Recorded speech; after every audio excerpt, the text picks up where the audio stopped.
असम में चुनाव शुरू हो चुके हैं। शुरुआत एक अहम खबर के साथ हम कर रहे हैं। पहले चरण की वोटिंग का 1 घंटा पूरा हो गया है। असम की 47 सीटें हैं जहां पर मतदान हो रहा है। बंगाल की 30 सीटों पर मतदान हो रहा है और उस बीच पीएम नरेंद्र मोदी ने ट्वीट करके लोगों से अपील की है।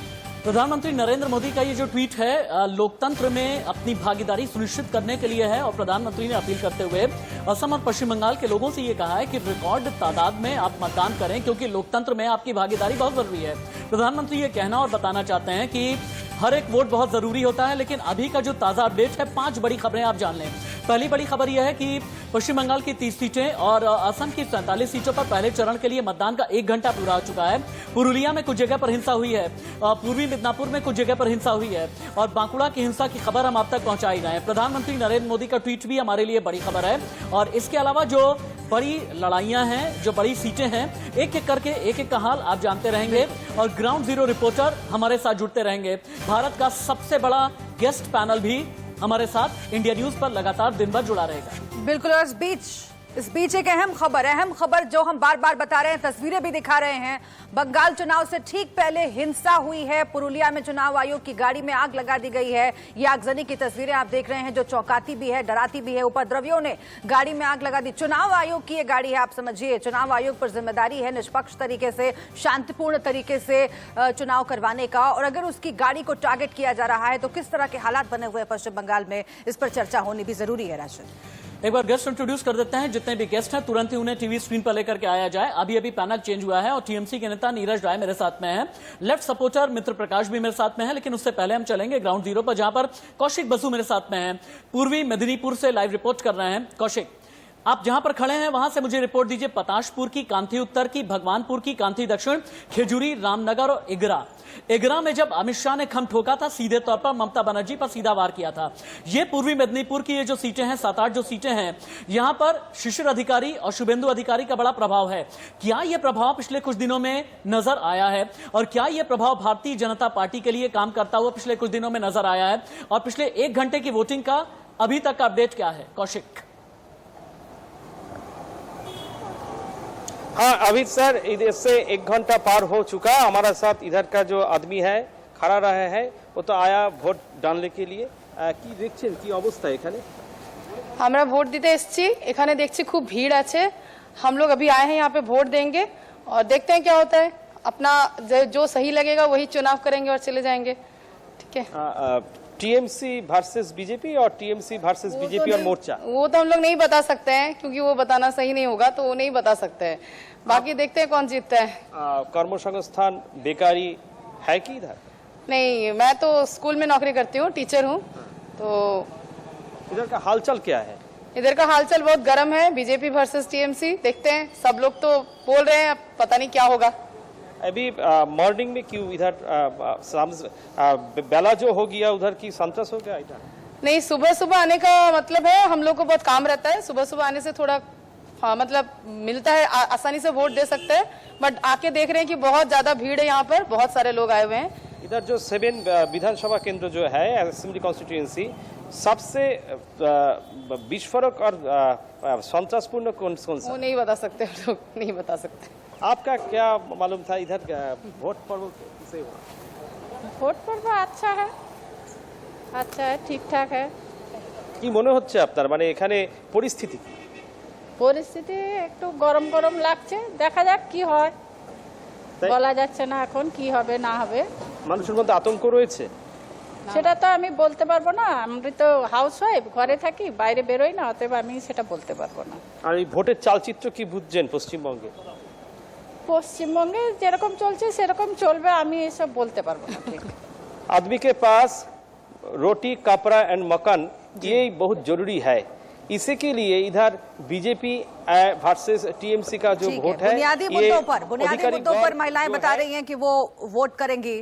और ये तो हाल हुआ ईस्ट मिदनापुर का। हम वेस्ट मिदनापुर भी चलते हैं, वहां पर रौनिक दत्ता हमारे संवाददाता जुड़े हुए हैं हमारे साथ और रौनिक से बात करने के बाद हम सीधे गेस्ट पैनल पर लौटेंगे वापस। लेकिन रौनिक, पश्चिम मिदनापुर में क्या स्थिति है? क्योंकि पूर्व मिदनापुर में लोग कह रहे हैं कि बुनियादी मुद्दे रोटी, कपड़ा, मकान ये सबसे अहम है। महंगाई का मसला भी बहुत ज्यादा पूरे देश में गूंज रहा है। क्या इन मसलों की झलक वहां पर भी देख रहे हैं आप? एकदम आज सुबह से ही जब ये जो इलेक्शन का कर्मसूची चल रहा है, पहले दफा का वोट सुबह से ही देखा जा रहा है कि वेस्ट मिदनापुर में जो दातन है, हम लोग अभी है दातन के एक स्कूल में जिधर वोट प्रक्रिया चल रहा है। मैं कैमरा पर्सन अमित को बोलूंगा दिखाने के लिए कि सुबह से ही जो इधर का बासिंदा है, वो जो वोटर्स है वो लाइन में आ चुके हैं। वो चाहते हैं कि सुबह से ही जल्दी वोट दे। और मैं जब बात कर रहा था इन लोगों के साथ इन लोगों का एक ही मुद्दा है कि जो काम हुआ है उसके बाद भी जो नया सरकार आएगा वो सरकार खाना, राशन एंड नौकरी के जगह बिजनेस का जो प्लेस है वो दे। ये सब चाहिए। मैं और एक बार पूछ लूंगा कि आप लोग तो वोट देने के लिए आए हैं सुबह, ये सुबह वोट देने का क्या फायदा है? হিন্দি বলতে বাংলাতে আজকে আপনারা তো সকাল এসেছেন, সকাল আসার কি কারণ? এই রোদের জন্য আর কি, রোদের জন্য সকালে চলে আসা হয়েছে, আর ভিড়টা কম আছে এখন। এই যে নির্বাচন, এই নির্বাচন কিন্তু একটা পুরো পশ্চিমবঙ্গ জুড়ে একটা উত্তাপ। সেই জায়গায় দাঁড়িয়ে নির্বাচনে কি লক্ষ্য রাখছেন আপনারা? কি লক্ষ্য রাখবো, যাতে সামাজিক ইয়েতে ভালোভাবে ভোটটা হয়ে যায় আর কি। কি চাহিদা থাকছে নতুন সরকারের থেকে? সেটাকে জানি না, সেটা জানিও না, বলতেও পারবো না। रौनक हिंदी में अनुवाद এত करके भी हमें বছরে समझा কাজ दीजिए হয়েছে जरा আপনাদের कि এলাকায়? হ্যাঁ হয়েছে, কম বেশি ये হয়েছে। क्या कह रही हैं मोहतरमा? हिंदी हाँ, में क्योंकि पूर्वी मिदनापुर में तो शुभ्रा में ये समझ जो में आ जगह गया था। है- एक महिला ने ये कहा था कि परिस्थिति गरम आश्चर्य, बड़ा अच्छा लगता है, बड़ा मधुर लगता है बंगाली भाषा में जब कोई ऐसे बात करता है। लेकिन इससे पहले कि पुरुलिया हम चलें, एक और चीज मैं कौशिक आपके जरिए पूछना चाहता हूं। चूंकि आप एक ऐसी जगह है ना पश्चिमी मिदनापुर में भी एक सीट आती है खड़गपुर, जो बड़ी हाई प्रोफाइल सीट है। यहीं से बीजेपी के प्रदेश अध्यक्ष दिलीप घोष सांसद चुनकर के आए हैं। दिलीप घोष का कितना प्रभाव रहा है, क्योंकि टीएमसी के दिनेन रॉय के मुकाबले में भारतीय जनता पार्टी के तपन भुइया मैदान में हैं। तो ऐसे में दिलीप घोष क्या गेम चेंजर साबित होने की स्थिति में खड़गपुर सीट से या इन सब जगह पर अपना प्रभाव छोड़ पाए या नहीं छोड़ पाए?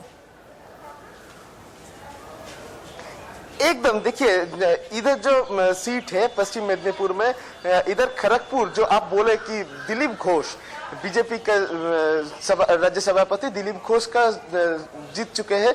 ये प्रभाव अगर है कि नहीं ये पूछ लेंगे। थोड़ा सामने दिलीप घोष बीजेपी का राज्य सभापति है, वो आप लोग के बाजू खड़गपुर जो लोकसभा केंद्र है उधर से जीत चुके हैं। उसका प्रभाव क्या इधर पड़ेगा? हाँ पड़ेगा, इधर पड़ेगा, दिलीप घोष का प्रभाव पड़ेगा। काम हो रहा है इधर? हाँ काम हो रहा है, होता है, ठीक नहीं होता है। दिलीप घोष तो अभी यह काम इधर काम नहीं किया, दूसरा पार्टी किया है इधर। आप लोग क्या संतुष्ट है? जो सरकार है अभी वो सरकार के काम में संतुष्ट है? नहीं, संतुष्ट तो नहीं है। आप लोग तो आज सुबह ही वोट देने के लिए आए, सुबह देने का क्या फायदा है? आप लोग क्या थोड़ा समय घटने पे ही संतोष बढ़ेगा, ये डर है आप लोग के पास? होता है, संतोष होगा, नहीं होने का कोई बात नहीं, होने भी एक बार का। पुरुलिया भी नया चलते हैं। सरकार जो आएगा वो एक सरकार बार से पुरुलिया भी क्या चलते चाहते हैं। कौशिक, दोबारा आपके पास में आते हैं। जंगल महल इलाके का अगर पॉलिटिकल इंडिकेटर कोई क्षेत्र है, ये पुरुलिया क्षेत्र है, जहां पर 9 विधानसभा सीटें आती हैं। 9 विधानसभा सीटों का हाल एक एक करके हमें सब्यसाची बताएंगे। लेकिन सब्यसाची, ये जो पुरुलिया का पॉलिटिकल इंडिकेटर है, यहां पर यह कहा जाता है कि भारतीय जनता पार्टी के पास में कोई स्थानीय चेहरा बड़ा ना होने की वजह से ये यहां पर मुकाबला त्रिकोणीय भी है। क्योंकि पुरुलिया से हालांकि लोकसभा चुनाव के वक्त में भारतीय जनता पार्टी ने फायदा कमाया, लेकिन लेफ्ट और कांग्रेस के वोट भी पुरुलिया में बढ़े थे। क्या यह माना जा रहा है कि यहां का मुकाबला त्रिकोणीय है, पुरुलिया की जो 9 विधानसभा सीटें हैं? जी बिल्कुल, पुरुलिया की अगर बात करें तो त्रिकोणीय लड़ाई है। यहाँ पे कांग्रेस का काफी ज्यादा प्रभाव है और सीधा आप तस्वीरें दिखाते हुए बात करता हूँ। आप देख सकते हैं कि काफी जो लोग हैं वो उमड़े हैं यहाँ पे लाइन में। आप देख सकते हैं कि लाइन जैसा समय जा रहा है कतार वैसी ही बढ़ती जा रही है।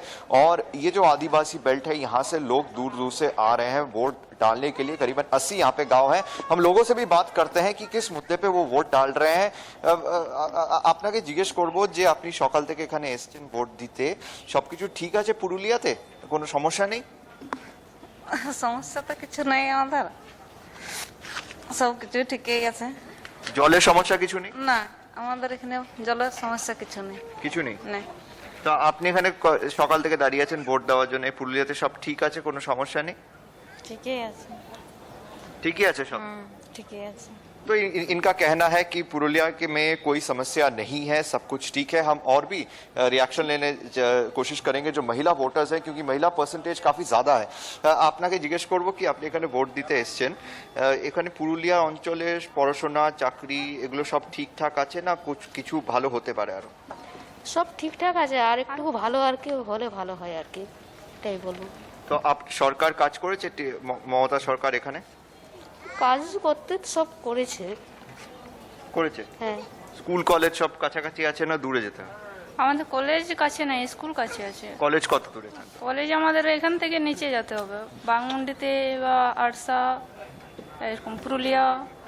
স্কুল আমাদের ছেলেদের হাই স্কুল আছে, মেয়েদের হাই স্কুলতেও আমাদের দূরে যেতে হবে। तो यहाँ पे आपने सुना कि महिलाओं का जो स्कूल है, हाई स्कूल है, कॉलेज है, वो काफी दूर है, करीबन 25 से 30 किलोमीटर दूर यहाँ से है। जिस अंचल में हम खड़े हैं पुरुलिया के अयोध्या हिल में, करीबन 9 कॉन्स्टिट्यूंसी यहाँ पे है। इनका कहना है कि जो पढ़ाई रिलेटेड जैसे इंस्टीट्यूशन ये काफी दूर है, तो इनको काफी दूर जाना पड़ता है पुरुलिया टाउन तक, जो कि यहाँ से करीबन 50 किलोमीटर दूर है। हम और भी लोगों से बातचीत करते हैं। আপনাকে জিজ্ঞেস করবো, আপনি তো এখানেই থাকেন পুরুলিয়া অঞ্চলে, না একটু কিছু বলুন, আপনি তো ভোট দিতে এসেছেন, এখানে সবকিছু ঠিক আছে? হ্যাঁ সবকিছু ঠিকই আছে। সবকিছু ঠিক, কোনো সমস্যা নেই? হ্যাঁ কোনো সমস্যা নেই। আপনি কি বলবেন, সবকিছু ঠিক আছে পুরুলিয়াতে? সবকিছু ঠিক আছে। কোনো কিছু ভালো হতে পারবে না? কিছু যেটা আপনি চান একটু ভালো হোক পুরুলিয়াতে? কিছু ভালো হয়েছে, ভালো হলেই তো ভালো। কি ভালো হতে পারে? সবকিছুটা যেমন সুযোগ সুবিধা সবটাই। तो इनका कहना है जो सुविधाएं मिली है वो अगर थोड़ा बेहतर की जाए तो ज्यादा इनके लिए अच्छा है। बट यहाँ पे जो महिला वोटर्स है इनका वही कहना है कि हम खुश है जो परिस्थिति है। बट पुरुलिया की अगर ग्राउंड रिपोर्ट आपको बता दे कि इस अंचल में पानी की काफी समस्या है, जो कि प्रधानमंत्री नरेंद्र मोदी ने भी जब वो पुरुलिया आए थे तब उन्होंने भी साफ तरीके से कहा था कि पानी की समस्या है। इसका जिक्र बार बार किया जा चुका है बीजेपी की ओर से। आप सही कर रहे हैं सब्यसाची। हम जल्दी से अजीत मंडोला जी का रुख कर लेते हैं। अजीत मंडोला जी, हम पहले से ही मित्र प्रकाश हमारे साथ है।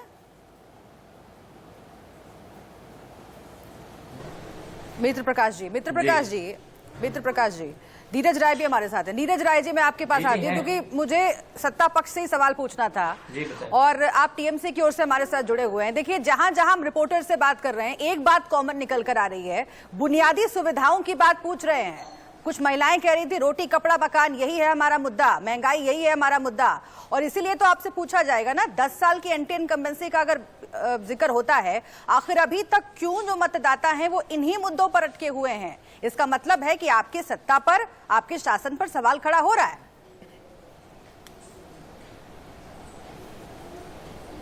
प्रधानमंत्री जी टीएमसी से ही हैं और सबसे बड़ी पार्टी टीएमसी ही है। 1.5 दर्जन से ऊपर प्रदेशों में जिसकी सरकार है उससे सवाल पूछने की बजाय हमारे यहाँ एक पार्टी एक प्रदेश में सरकार है उससे सवाल ज्यादा पूछा जा रहा है। महाराज, चुनाव भी तो वही होना नाराज साहब। नहीं, वही बता रहा हूँ। चुनाव तो आसाम में भी हो रहा है, प्रचार करने आपके उत्तर प्रदेश, बिहार तो आपसे मैं असम का क्यों पूछूंगी नीरज राय जी? सुनिए सुब्रा, मैं आपकी बात को काट नहीं रहा हूँ। जितना बेताबी मुझे है आपके सवाल का जवाब देने, उतनी ही बुनियादी सुविधाओं पर आइए ना सर, बुनियादी सुविधाओं पर। मैं आ रहा हूँ। अरे सुनने दीजिए भाई साहब, महाराज सुनने दीजिए। हाँ, बोलिए ना प्रभु, बोलिए। जितना बेताबी से मैं आपके सवाल का जवाब देने के लिए तैयार हूँ, उतने बुनियादी सुविधाओं का जिक्र कर रही है महिलाएं नीरज राय जी। महिलाएं बुनियादी सुविधाओं का जिक्र कर रही है जी। तो भारतीय जनता पार्टी के शासित प्रदेश में हमसे बेहतर व्यवस्था कहाँ है, वही आप अपने ही मुखार बिंदु से बता दीजिए। अब सुनिए मुखार बिंदु से नीरज भाई। नीरज भाई सुनिए नीरज भाई, पोथा लेकर के बैठा हुआ हूँ और सुनिएगा आप, एक एक करके सुनते जाए। आप कहते हैं कि पथश्री दिया, आप कहते हैं कि कन्याश्री दिया, आप कहते हैं कि अबूझ साथी दिया, लेकिन जंगल महल वाले पूछ रहे हैं कि हमारी स्थिति ठीक क्यों नहीं हुई। आप कहते हैं कि गरीबी रेखा से ऊपर लेकर के 40% लोगों को हम लेकर के आए, लेकिन आपके लिए गरीबी रेखा वाला पैमाना अगर 350 रुपए वाला है ना, तो फिर वाकई में सोच वाली बात है। अगर आपने किसान सम्मान निधि नहीं लेने दी, अगर आपने आयुष्मान भारत का फायदा नहीं उठाने दिया, तो फिर आपको जवाब देना पड़ेगा। और हाँ, पश्चिम बंगाल को लेकर के सवाल पूछने का हक, मेरी बात सुनिए नीरज भाई सुने ना, ससम्मान, अरे सुनिए ना, किसी दुखती रग में हाथ थोड़ी रख दिया है कि आप इतना ज्यादा आक्रोशित हो जाए। अरे सुनिए ना, मेरी बात सुनिए आप। अरे क्यों शेख आलम ना बनिए ना, अरे शेख आलम ना बनिए जिन्होंने ये कह दिया था 4-4 पाकिस्तान बना देंगे। ऐसे नहीं कीजिए ना, ऐसा नहीं कीजिए। शेख आलम, हाँ शेख आलम, काश की बन जाते, सर्व स्वीकार्य तो होते, काश की बन जाते, स्वीकारता तो रहती। मेरी बात तो सुने, मेरी बात सुने। आदिवासियों का हित कितना हुआ ये बताएं, मथुआ का हित कितना हुआ ये बताएं, छात्रों का हित कितना हुआ ये बताएं, बिजली सड़क पानी रोटी कपड़ा मकान कितना आपने दिया ये बताएं, उत्तर बंगाल की तरफ चले जाएं तो बताएं, राड़भंग की तरफ अगर चले जाएं तो आप बताएं, जंगल महल की तरफ अगर आप आ जाते हैं तो आप बताइए। और अगर सवाल पूछा जा रहा है ना, तथ्यों के साथ में जवाब दीजिएगा, क्योंकि मेरे पास में सारा डेटा है, मेरे पास में सारा स्टार्ट है, मेरे पास में मैं हंगर इंडेक्स तक भी आपको लेकर के जाऊंगा, मैं एम्प्लॉयमेंट इंडेक्स तक भी आपको लेकर के जाऊंगा। याद रखिएगा, मैं रेटोरिक्स में बात ही नहीं करता, मैं फैक्ट पर बात करता हूं, रेटोरिक्स पर बात नहीं करता। और आपकी बात की जाए तो आप पश्चिम बंगाल की बात करेंगे, आपकी बात की जाए आप ममता बनर्जी की बात करेंगे। नीरज भाई, आपसे अगर बात की जाए टीएमसी का जवाब आपको देना होगा। 10 साल के शासनकाल को लेकर के जवाब मैं और शुभ्रा आपसे करेंगे, 1 नहीं 10 बार करेंगे और करते रहेंगे। बोलिए, अब बोलिए आप। मैं 1 नहीं 2 बार बताऊंगा, सुन लीजिए। तथ्यों की जो बात कहे हैं मैं तथ्यों के साथ बताऊंगा। और आपसे यह भी बताना चाहूंगा कि देश की सरकार ने आरटीआई पे रोक लगाया हुआ है, बंगाल की सरकार ने नहीं लगाया। तो अब सुन लीजिए, तो आप कहें आयुष्मान भारत, आपके पास तथ्य है तो बताइए कि हिंदुस्तान के अंदर किन किन लोगों को आयुष्मान भारत देने की व्यवस्था है, हमारे स्वास्थ्य साथी में समस्त बंगाली परिवार के लिए है। दूसरा, आपने किसान सम्मान निधि की बात किया। किसान सम्मान निधि 73 लाख बंगाली को दिया, किसान परिवार को दिया जाता है वहां पर, और इनके द्वारा जो ये निकल कर आती है मात्र 23 लाख को। अब पूरे देश में 14.5 करोड़ किसान परिवार हैं, सेंट्रल की योजना इसलिए मैं बता रहा हूँ। 14.5 करोड़ किसान परिवार हैं। पहला ही बजट इनका आया था लगभग 90,000 करोड़ बजट चाहिए, पहला ही बजट इनका आया था 60,000 करोड़ से नीचे, दूसरा आया 50,000 करोड़ से नीचे, अब जाके 38,000 करोड़ लगभग में जा रहा है। तो भाई साहब देखिए, सवाल पूछिए, मैं तथ्य दूंगा, आप समझ में नहीं पाएंगे। आप मेरी जितनी भी योजनाएं हैं सभी बंगाल के लिए है, इनकी योजनाएं हैं कि उसमें कुछ न कुछ कामा और फुल स्टॉप लगा हुआ है। तो सवाल हमसे पूछिए, मैं बेताबी से जवाब देने के लिए तैयार हूँ, हर बार देता रहा हूँ। अब आइए, अब किस चीज पे 1 लाख किलोमीटर हम लोग ग्रामीण सड़कों का निर्माण किया है इतने दिनों में, ऐसा भी नहीं है। 53,000 करोड़ हमारा जीएसटी सेंट्रल गवर्नमेंट लेके बैठी हुई, और सेंट्रल गवर्नमेंट के जो नेता जाते हैं वो क्या बोलते हैं। ठीक है, आपने जो आरोप लगाए उसका जवाब अनिला सिंह जी से लेंगे हम, बीजेपी की ओर से जुड़ गई है हमारे साथ। लेकिन इस बीच एक बड़ी खबर का जल्दी से रुख कर लेते हैं। ग्राउंड से बड़ी खबर आ रही है, बंगाल में वोटिंग के दौरान हिंसा की खबरें लगातार आ रही हैं। पूर्व और पश्चिमी मेदिनीपुर से कई इलाकों से हिंसा की घटनाएं सामने आई हैं। देर रात पताशपुर में बीजेपी टीएमसी कार्यकर्ताओं के बीच में भिड़ंत भी हुई है, एक पुलिसकर्मी के घायल होने की खबर है। राशिद, इस तरह की घटनाएं लगातार आ रही हैं, कल रात भी और आज सुबह भी। अब पूरे इलाके में भारी संख्या में सुरक्षा बल तैनात किया गया है। जैसा कि शुरू से ही हमने ये बताया कि बांकुड़ा में पहले चरण के चुनाव से पहले राजनीतिक हिंसा, पुरुलिया में राजनीतिक हिंसा, पूर्वी मिदनापुर के पताशपुर में राजनीतिक हिंसा, और इसे भी लेकर के नीरज जी से हम जवाब लेंगे। लेकिन अनिला जी के पास जाना जरूरी है। अनिला मैम, अच्छा अभी तस्वीरें एक बार दिखा लेते हैं। पताशपुर की तस्वीरें आ रही हैं, पूर्वी और पश्चिमी मिदनापुर के कई इलाकों में राजनीतिक हिंसा हो गई है।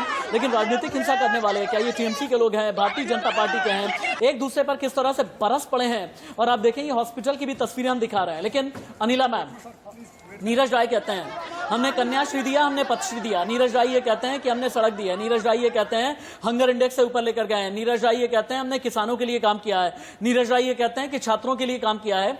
तो फिर प्रधानमंत्री नरेंद्र मोदी ने कांथी में अलग अंदाज में क्यों कहा था, दीदी ओ दीदी पाप का घड़ा भर गया। ये दीदी ओ दीदी अलग ही अंदाज में कहने का मतलब क्या था अनिला मैम? और ये पाप का घड़ा भर गया, ये कहते हैं कि हमने पुण्य कमाया है, आप कहते हैं इन्होंने पाप कमा लिया। ये पाप और पुण्य के बीच में मैं बहुत ही अबोध हूं, मैं बहुत ही अज्ञानी हूं। हमारे ज्ञान चक्षु खोले मैम।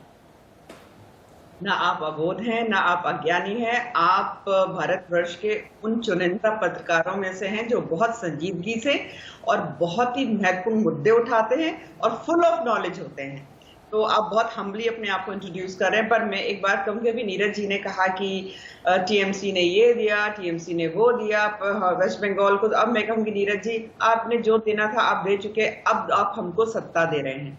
2 मई को जो नतीजे आए फाइनली आप सत्ता दे देंगे और आप जो है दरवाजे के बाहर चले जाएंगे। बारंबार देखिए हम लोग पैनल्स पर बैठे हैं, चाहे टीएमसी के प्रवक्ता हो चाहे भारतीय जनता पार्टी के प्रवक्ता रहे हो, उन्होंने अपनी चीजें गिनाई और हमने अपनी चीजें गिनाई। अभी इन्होंने आयुष्मान भारत के विषय में जिक्र कर दिया, किसान सम्मान निधि के विषय में जिक्र कर दिया। कोई बात नहीं साहब, आपको लगता है कि भाई बंगाल जो है भारत और किसान सम्मान निधि से जो वंचित हो रहा है वो भारतीय जनता पार्टी की वजह से हो रहा है, तो चिंता मत करिए। 2 मई के जब नतीजे आ जाएंगे तो जो आपने वंचित किया हुआ है और जो हम करना चाह रहे हैं वो बेहद अच्छी तरीके से, ज्यादा और मजबूती से हम पश्चिम बंगाल के लोगों को वो जितनी भी केंद्रीय योजनाएं हैं उनको देंगे। सीधी सी बात है, देखिए अब आप कुछ भी गिना लीजिए, सत्यता ये है पश्चिम बंगाल की जो जनता है वो त्रस्त आ चुकी है। ये जो आए दिन वायलेंस होता है ना, आपने देखा, अभी भी आपने देखा,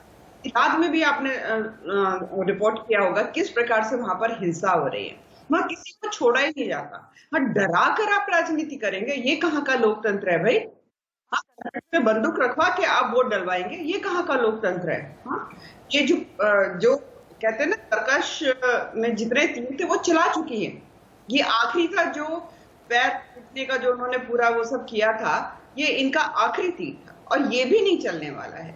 देखिए ऐसा है, आज अब जनता जो है ना बहुत सियानी हो चुकी है, वो इंटेलिजेंट हो चुकी है, हर चीज से वेल कनेक्टेड है। ठीक है, ये बड़ी अच्छी बात कही आपने अनिला जी की जनता सयानी हो चुकी है, बिल्कुल, और उसे पता है कि कौन से मुद्दे जहन में रखने हैं, किस पर वोट करना है, कौन ज्यादा महत्वपूर्ण है। लेकिन कई बार जनता के जहन को भ्रमित करने की भी कोशिश होती है, उस पर भी हम बात आगे करेंगे। और हमारे संवाददाता असम और पश्चिम बंगाल के अलग अलग इलाकों से रिपोर्ट्स भी भेज रहे हैं, वो ग्राउंड रिपोर्ट। पहले चरण का मतदान शुरू हो गया है, लगातार लोग घरों से बाहर निकल रहे हैं, वोटिंग कर रहे हैं। प्रधानमंत्री नरेंद्र मोदी ने अपील की है कि घरों से बाहर निकलकर वोटिंग जरूर कीजिए। बड़े बड़े दिग्गजों की जो किस्मत है वो दांव पर लगी हुई है। हम चर्चा विश्लेषण करके ये समझने की कोशिश कर रहे हैं कि कौन कौन से मुद्दे काम कर रहे हैं, लोगों में कितना उत्साह है। लेकिन सबसे पहले हम ग्राउंड जीरो का रुख कर लेते हैं और आपको दिखाते हैं ग्राउंड रिपोर्ट हमारे संवाददाता सब्यसाची ने पुरुलिया से भेजी है। क्या है वहां पर हालात, किस तरीके से माहौल है और कितनी बड़ी संख्या में लोग घरों से बाहर निकले, आप देखिए इस रिपोर्ट में।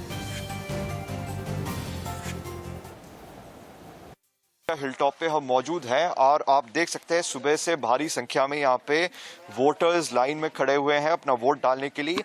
ये पूरा जो इलाका है जो अयोध्या हिलटॉप है, यहाँ पे करीबन 80 गांव हैं और 80 गांव हैं यहाँ पे आदिवासी लोग ज़्यादा से ज़्यादा रहते हैं। अगर आप देखें तो दोनों पार्टी ने अपने मैनिफेस्टो में, चाहे प्रधानमंत्री नरेंद्र मोदी हो या सीएम ममता बनर्जी हो, दोनों ने ही काफ़ी अहमियत दी थी आदिवासी वोट्स को इस साल। क्योंकि देखिए 2010 तक यहाँ पे माओइस्ट का बहुत ज़्यादा जो गतिविधि है वो था और 2019 से यहाँ पे पोलिंग की सुविधाएं की गई। इससे पहले उनको पुरुलिया टाउन में जाना पड़ता था जो कि करीबन 50 किलोमीटर दूर है अपना वोट डालने के लिए। तो इस साल आप देख सकते हैं कि सीआरपीएफ के जवान भी यहाँ पे मौजूद है जिनकी निगरानी में यहाँ पे वोट डाले जा रहे हैं प्रॉपर, क्योंकि कोविड चल रहा है तो कोविड का भी प्रोटोकॉल यहाँ पे फॉलो हो रहा है। आप देख सकते हैं कि यहाँ पे थर्मल चेक भी हो रहा है हर जो यहाँ पे वोट डालने आ रहे हैं। और पुरुलिया इस बेल्ट में करीबन 187 जो है वो कंपनीज तैनात है और 16,000 इलेक्शन के जो ऑफिसर्स हैं वो यहाँ पे मौजूद हैं और टोटल 9 विधानसभा सीट्स में यहाँ पे इलेक्शन हो रहा है। और लगातार आप देख सकते हैं कि सुबह से यहाँ पे भारी संख्या में आप देख सकते हैं अभी भी लोग आते जा रहे हैं। तो काफी माहौल जो है इस साल बहुत गर्म हुआ है, क्योंकि इस बार लोग चाहते हैं कि उनका वोट वेस्ट ना जाए, क्योंकि पहले भी पश्चिम बंगाल में रिक्त पंचायत पोल्स किए गए हैं जहां पे किसी वोटर का नाम कोई और वोट डाल रहा है। तो इस साल जिसके कारण कि फर्जी वोट ना गिरे, स्पेशली सीआरपीएफ के निगरानी में हर कुछ प्रोटोकॉल फॉलो किया जा रहा है। और सीधा आप देख सकते हैं ये सीधी तस्वीरें आप देख सकते हैं महिला वोटर्स, जो कि लगातार ममता बनर्जी और प्रधानमंत्री कह रहे हैं कि दोनों ही मैनिफेस्टो में काफी इंपॉर्टेंस दिया गया है। महिला वोटर्स यहाँ पे भारी संख्या में मौजूद हैं अपनी वोट डालने के लिए सुबह सुबह। ये पूरा जो है पूरा आदिवासी बेल्ट है, यहाँ पे मेन मुद्दा है गरीबी, अनएम्प्लॉयमेंट और यहाँ पे बेरोजगारी, ये सबसे ज्यादा है क्योंकि ये टाउन से करीबन 50 किलोमीटर दूर है और पिछले 10 साल में यहाँ पे ज्यादा कुछ काम नहीं किया गया है। अगर इंफ्रास्ट्रक्चर की बात करें, आप देख सकते हैं कि भारी संख्या में यहाँ पे लोग जमा हुए हैं और पूरे यहाँ पे आप देख सकते हैं कि ग्लव्स भी बांटे जा रहे हैं और हर चीज का पालन किया जा रहा है। पुरुलिया से सब्यसाची की रिपोर्ट आप देख रहे थे, लेकिन अगर पहले चरण का चुनाव हो, गृहमंत्री का ट्वीट आ जाए और गृहमंत्री के ट्वीट में सुभाष चंद्र बोस का नाम हो, गुरुदेव रविन्द्रनाथ टैगोर का नाम हो, तो आप क्या कहेंगे? गृहमंत्री अमित शाह ने ट्वीट किया है, उन्होंने कहा कि निडर होकर के मतदान करें और गृहमंत्री ने साथ ही ये भी कहा है कि आपका एक वोट सुभाष चंद्र बोस, गुरुदेव रविन्द्रनाथ टैगोर और श्यामा प्रसाद मुखर्जी जैसे महापुरुषों की कल्पना के बंगाल की रचना को साकार करेगा। इस तरह की बातें गृहमंत्री की तरफ से की गई हैं। मैं सभी भाइयों बहनों, विशेषकर युवाओं से अपील करता हूं कि प्रदेश में शांति, विकास और समृद्धि के लिए मतदान करें। और साथ ही गृहमंत्री अमित शाह के इस ट्वीट में गुरुदेव रविन्द्रनाथ टैगोर का भी नाम है, सुभाष चंद्र बोस का भी नाम है और श्यामा प्रसाद मुखर्जी का भी नाम है। एक बार फिर से डिबेट को ओपन कर देते हैं, रीइंट्रोड्यूस कर देता हूं जितने भी गेस्ट मेरे साथ में जुड़े हुए हैं। भारतीय जनता पार्टी की राष्ट्रीय प्रवक्ता अनिला सिंह हैं, टीएमसी नेता नीरज राय मेरे साथ में हैं और अभी हम चलेंगे मित्र प्रकाश से पहले हम चलते हैं अनुज आत्रे के पास में। अनुज आत्रे, आप पॉलिटिकल एनालिस्ट भी हैं और कांग्रेस सपोर्टर भी हैं। आपसे एक सवाल पूछना ये चाहूंगा कि क्या जो जंगल महल का पहले चरण का चुनाव है उसमें राहुल गांधी, प्रियंका गांधी को जरूरत क्यों नहीं आन पड़ी कि बांकुड़ा आए, पुरुलिया आए, पश्चिमी मिदनापुर आए, पूर्वी मिदनापुर आए, झारग्राम जाए? ऐसी जरूरत क्यों नहीं आन पड़ी? भारतीय जनता पार्टी वाले कहते हैं, टीएमसी वाले ये कहते हैं कि केरल में चूंकि आप लोग लेफ्ट के खिलाफ हैं और पश्चिम बंगाल में लेफ्ट के साथ में हैं, कंफ्यूजन किसी तरह का आप लोग चाहते नहीं। यही एक वजह है कि राहुल गांधी और प्रियंका गांधी के रडार पर या उनकी प्राथमिकता में पश्चिम बंगाल है ही नहीं और आप लोगों ने सरेंडर कर दिया है।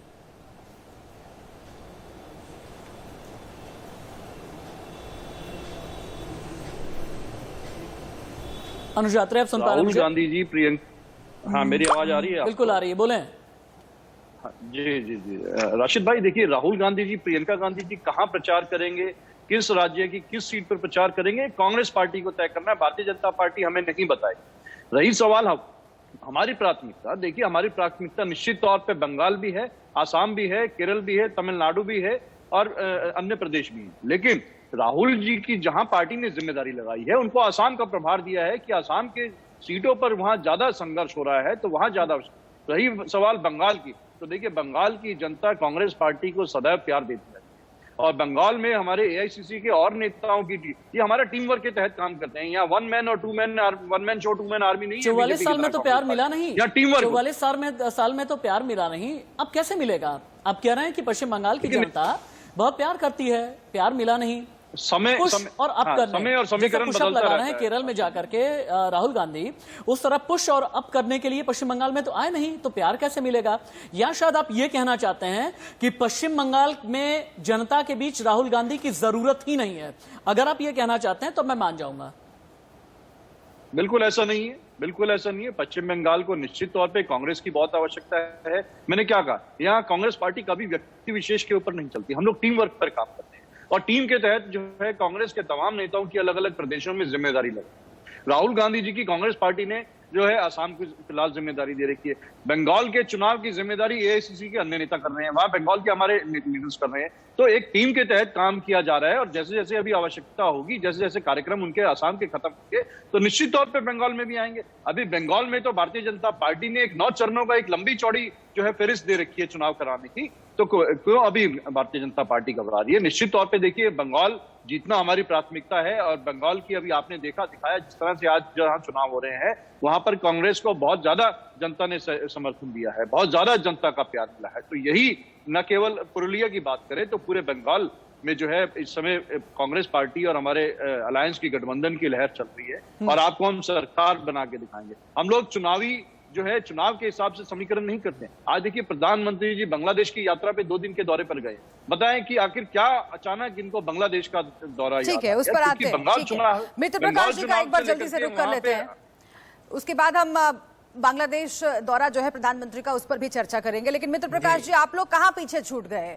क्योंकि अब पश्चिम बंगाल में चर्चा हो रही है तो बीजेपी बनाम टीएमसी हो रही है, वहां के लोग जब आप उनसे बात कर लीजिए वो मुद्दों की बात करते हैं, लेकिन लेफ्ट और कांग्रेस तो कहीं दिखते ही नहीं है परिदृश्य में। आखिर ये कैसे हो गया कि परिदृश्य में गायब हो गए? मैंने कई लेफ्ट नेताओं को बोलते हुए सुना है कि नहीं देखिए ये तो बनाया हुआ परसेप्शन है। अगर ऐसा है तो फिर बात क्यों नहीं हो रही है आपकी, जमीन पर क्यों नहीं बात हो रही है आपकी? लोगों के जहन से कैसे गायब हो गए आप लोग?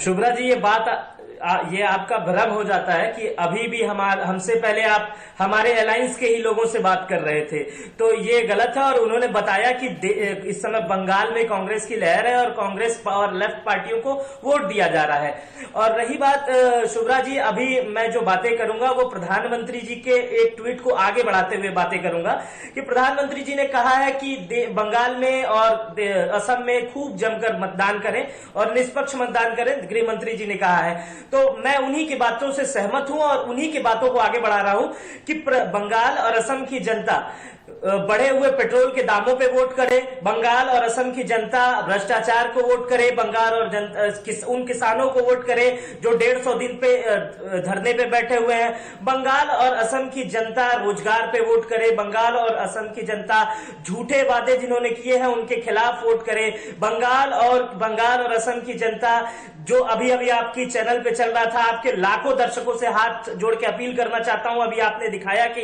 बंगाल में चुनाव के दौरान चुनाव आयोग पे जो हमले किए गए हैं, बंगाल की जनता उनके खिलाफ वोट करे, बंगाल की जनता जो सांप्रदायिक स्थितियां बंगाल में फैल रही है उसके खिलाफ वोट करे, बंगाल की जनता जो बंगाल में अभी तक व्यवस्थाएं नहीं हुई हैं उनके खिलाफ वोट करे।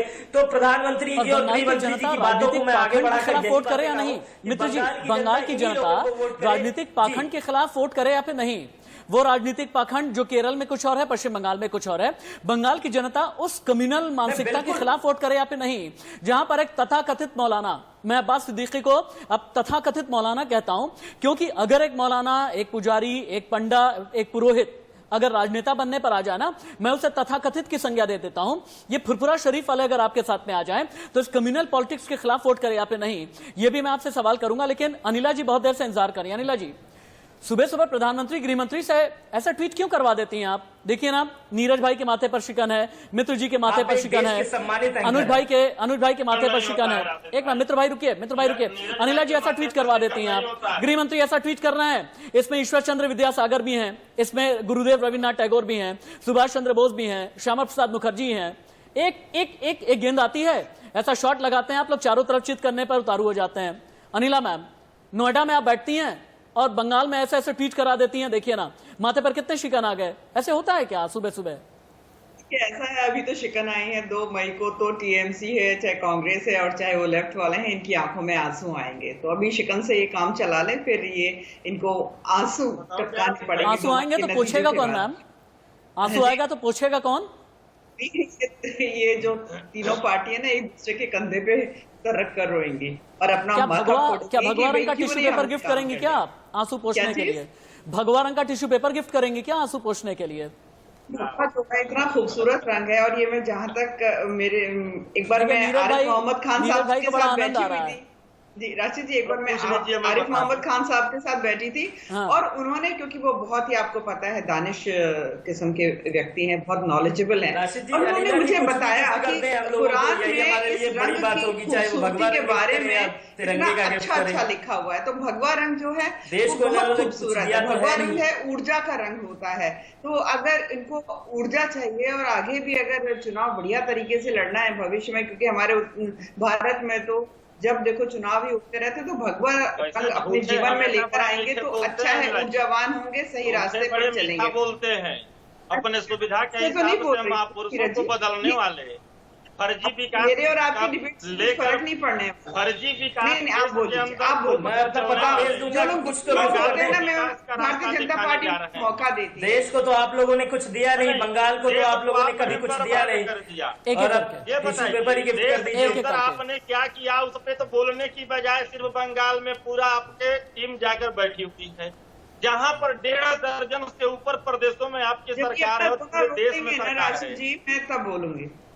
अब रोलिए आप, हाँ, अच्छी तरीके से रोलिए। देखिए, जो हमारा संकल्प पत्र है, मैं तो उसके विषय में बात भी नहीं करती हूँ, क्योंकि संकल्प पत्र में लिखा हुआ जो हम करेंगे, परंतु पश्चिम बंगाल के लिए अनिला मैम, अरे नीरज भाई अच्छा सही बताएगा। नीरज जी सही बताएगा।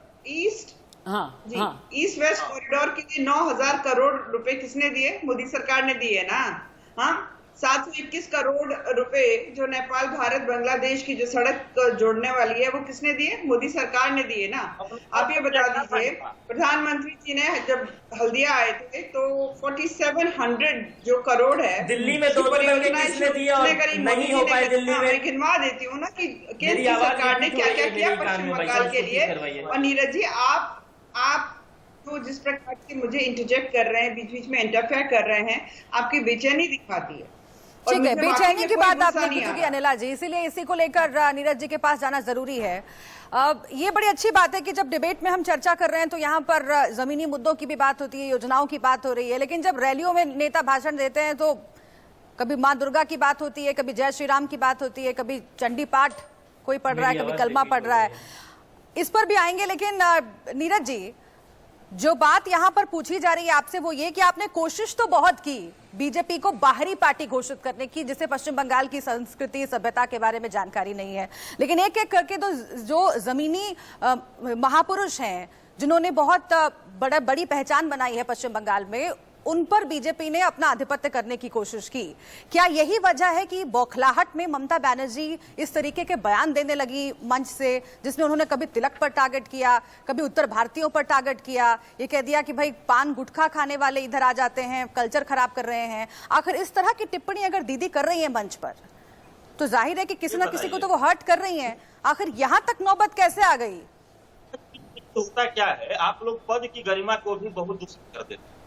देश के प्रधानमंत्री कैसे कैसे शब्दों का प्रयोग करते हैं जाकर एक प्रदेश के मुख्यमंत्री के खिलाफ।